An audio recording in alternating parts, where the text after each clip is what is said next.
안녕하십니까. 한반도 안보전략연구원 일본연구실장 박성황입니다. 오늘은 지난번 유튜브에 의해서 손 마사요시 회장의 조직경영 노하우, 그리고 또 사업 기폭제가 되는 그 부분, 그리고 한국과의 관계, 결론적으로 인간 손 마사요시의 어떤 점이 교훈으로 삼아야 될 건가. 특히 이제 자라나는 아이들한테 손 마사요시가 한국계 일본인으로서 나왔을 때 우리가 어떤 부분을 설명을 해줄 수 있는가, 그 부분에 대해서 집중적으로 말씀을 드리겠습니다. 우선 조직 경영 노하우. 지난번에는 제가 손 마사요시에 대해서 뭐 과거 출생이나 미국 유학, 그리고 사업 번창 얘기를 설명을 했는데, 유기관계 설명을 했는데, 그럼 도대체 손 마사요시가 지금 일본의 제1의 부자죠. 일본 제1등의 부자고, 저는 손 마사요시를 이렇게 평가하고 싶어요. 일본의 제1등 부자 이것뿐만 아니고 손 마사요시는 일본에서 가장 배짱이 큰 사람이다. 또 하나, 일본 디지털 정보혁명의 가장 선구자다. 이 세 가지로 손 마사요시를 함축적으로 말씀드릴 수 있겠어요.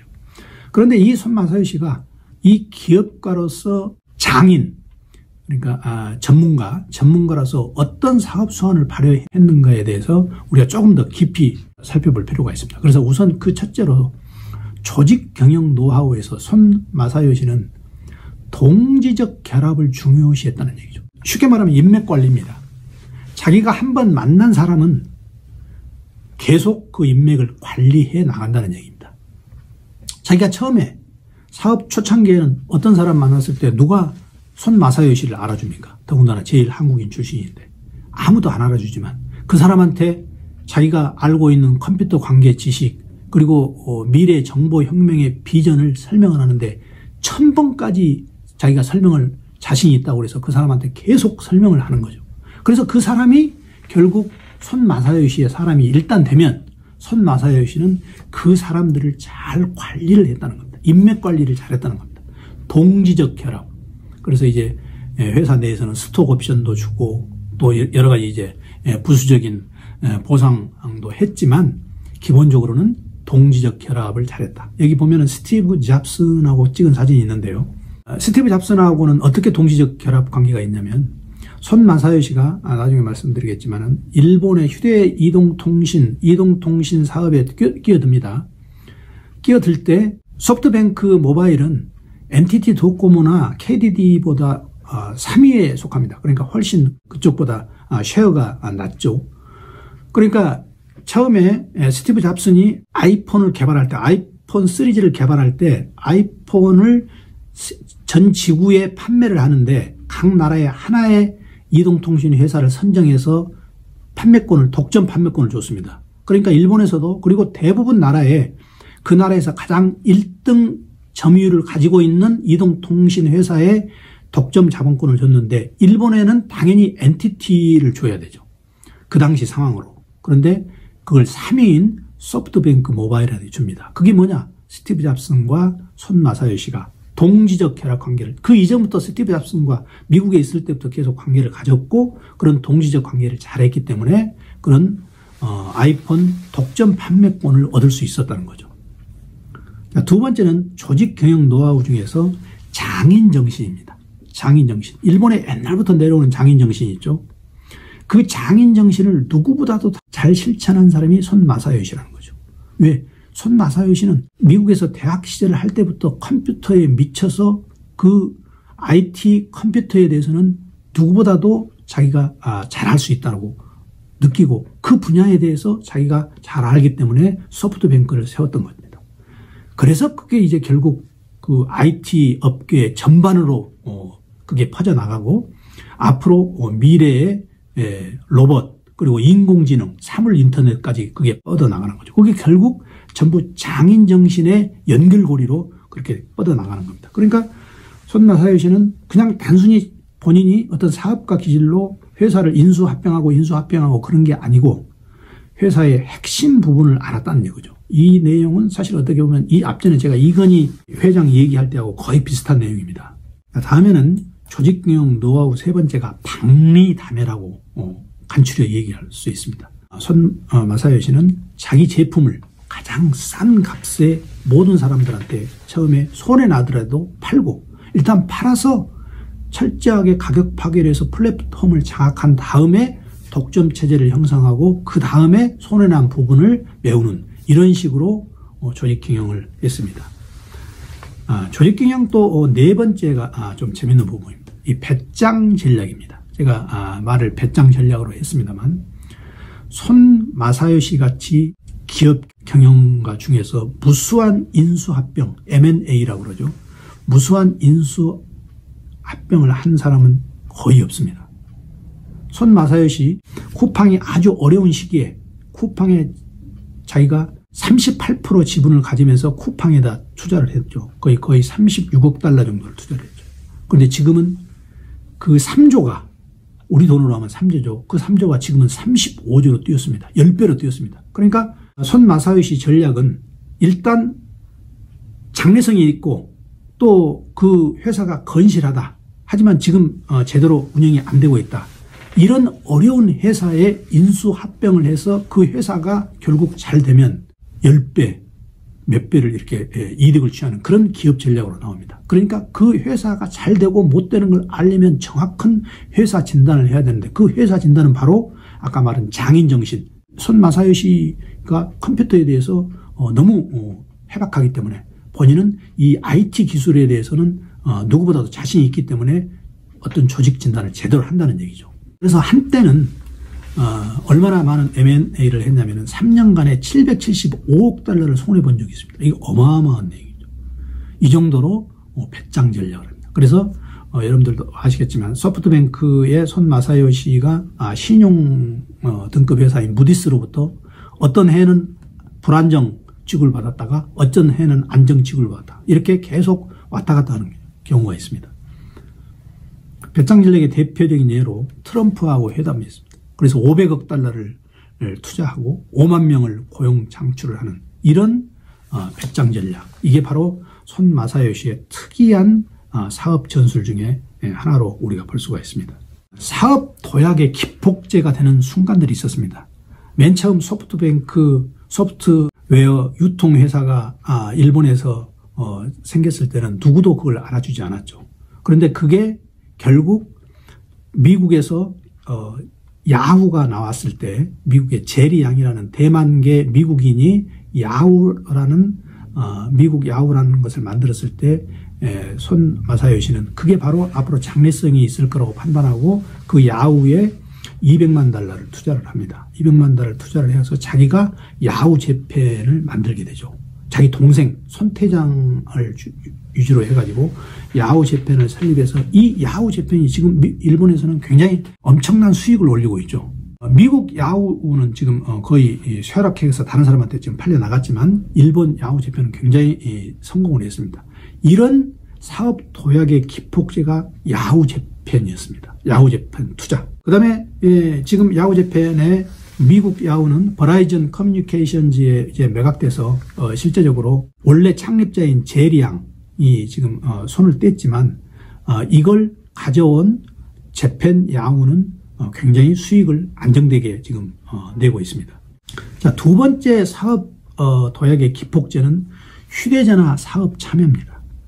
일본에는 NTT 도코모라는 게 있습니다. 그게 일본 전신전화공사라고 하는데 NTT 도코모가 있고, 그 다음에 두 번째는 KDDI가 있습니다. 이거는 일본 이동통신 회사인데요.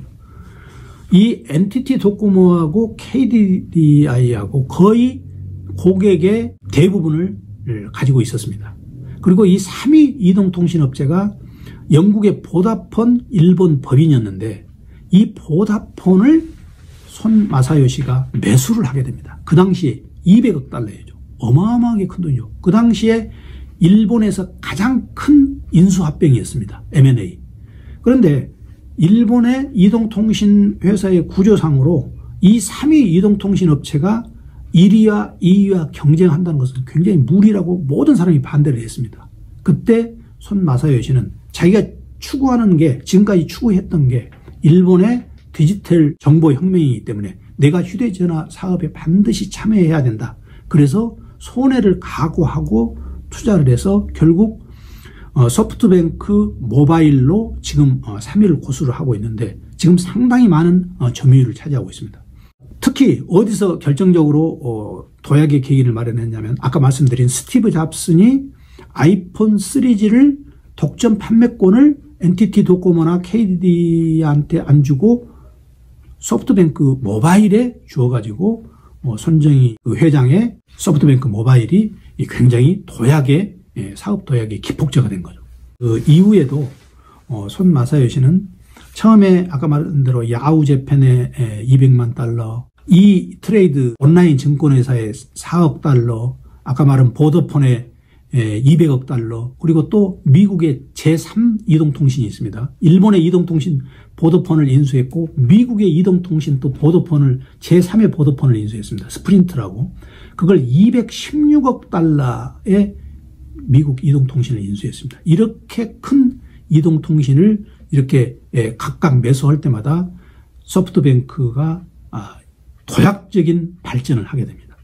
소프트뱅크의 손 마사요시의 이제 한국 관련 얘기를 조금 하겠습니다. 소프트뱅크 손 마사요시 회장이 1998년에 빌 게이츠와 함께 김대중 대통령을 접견했는데 이 자리에서 앞으로 김대중 대통령이 어떻게 우리가 디지털 정보혁명을 살아나가야 되냐 했을 때 첫째도 브로드밴드, 둘째도 브로드밴드, 셋째도 브로드밴드라고 했습니다. 그런데 그 얘기를 듣고 김대중 대통령이 국민학교까지 다 브로드밴드를 깔았습니다.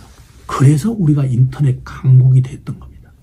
굉장히 소프트뱅크의 회장이 우리한테 충고를 한 게 아주 우리나라 국운을 좌우하는데 굉장히 중요했다는 얘기죠. 최근에 2019년에 문재인 대통령도 면담을 했습니다. 이때도 똑같이 손정희 회장은 첫 번째도 AI, 인공지능, 두 번째도 AI, 세 번째도 AI를 강조했습니다. 그래서 앞으로 한국은 AI에 투자를 엄청나게 해야 된다. AI 투자 기업을 해야 된다. 그래야 한국이 앞으로 AI 강국이 될 수 있다고 강조를 했습니다. 지금 한국은 지금 진행 중입니다만 이 결과가 좋은 결과로 나왔으면 좋겠습니다. 또 이제 구체적인 한국과의 관계를 보면 3월 12일 날 뉴스에도 나와 있었죠. 쿠팡 지분을 지금 37% 지분을 소유하고 있죠. 그래서 3조를 투자를 했는데 지금 거의 35조 수입을 얻는 게 지금 손 마사요시입니다. 당시 쿠팡은 아주 어려웠을 때입니다. 어려웠을 때 투자를 해가지고 지금 그렇게 쿠팡이 한국에서는 시총으로 지금 삼성전자 다음에 지금 가는 거죠. 이런 기업을 보는 눈. 왜? 쿠팡은 바로 IT 기업을 이용하는 거죠. 로켓 배송이 바로 뭡니까? IT 기업을 가장 잘 이용하는 게 로켓 배송 아닙니까? 쿠팡. 그래서 이 손 마사요시가 이 IT 기업을 앞으로 어떻게 미래의 IT 기업을 우리가 이용할 건가? 그 가능성을 손 마사요시는 봤던 거죠. 자, 두 번째 한국과의 관계는 네이버의 자회사인 라인의 이해진 네이버 사장과 또 이 일본의 소프트뱅크 자회사인 Z홀딩즈가 연합을 해서 앞으로 구글과 알리바바에 대항할 수 있는 시스템을 A홀딩즈를 만들어야 된다. 그래서 지금 네이버하고 연대를 하고 있습니다. 이것도 바로 우리 한국과의 관계의 중요한 부분입니다. 그래서 손 마사요시의 이런 여러 가지 부분을 볼 때 우리는 손 마사요시의 어떤 정신세계에는 어떤 제일 한국인에 대한 어떤 차별이 굉장히 자기의 여러 가지 활동을 하는 정신적인 원동력이 되지 않았느냐. 아까 말한 사카모토 료마의 어떤 그런 정신, 일본을 새롭게 다른 방향으로 이끌겠다.